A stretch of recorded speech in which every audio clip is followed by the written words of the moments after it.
Gusto mo ba na buong gabi o buong magdamag siyang hindi makakatulog sa kakaisip sa'yo? Lalong-lalo na may tampuhan kayo dahil sa nag-away kayong dalawa ng partner mo. At hanggang ngayon ay hindi pa rin kayo nag-uusap at hindi pa rin kayo nagpapansin ng dalawa ng partner mo. Ngayon, itong ituturo ko sa inyo na ritual ay napaka-epektibo upang ito ay makakatulong sa relasyon ninyong dalawa ng partner mo. Basta gawin itong ritual sa kahit na anong araw at gawin ito bago ka matulog. Ang gagawin mo lamang bago ka matulog, kumuha ka ng baso o garapon, lagyan mo ito ng kalahating tubig. At pagkatapos, kumuha ka ng papel at panulat, isulat sa papel ang kanyang tunay na pangalan at apelido ng 7 beses. At dapat alam mo rin ang tunay na pangalan ng target nang sa ganon mapadali po ang talab nito.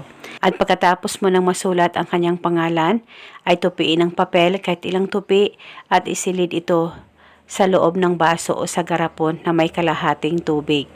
At pagkatapos maglagay ka rin ng 1 kutsarang asin. At pagkatapos hawakan ang garapon o ang baso sa 2 kamay mo, pakaisipin mo siya ng mabuti.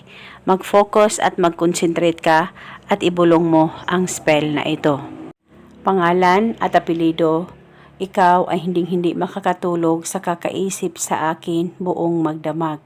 Ibulong mo lamang ito ng 7 beses. At pagkatapos, itong ritual ay itago sa ilalim ng kama mo o di kaya sa ibabaw ng kabinet mo at itago ito hanggang 7 araw. At pagkatapos ng 7 araw ay pwede mo na itong itapon at kung gusto mo, pwede ka gumawa ulit. Depende po sa inyo. At kung okay na kayo, ay pwede mo nang ihinto ang ritual at pwede ka rin gumawa pa ng iba't ibang ritual na binahagi ko dahil isa itong gabay para mas lalong mapatibay ang relasyon at pagmamahalan ninyong dalawa ng partner mo. At eto muna sa ngayon, maraming salamat po sa panonood. May God bless us all.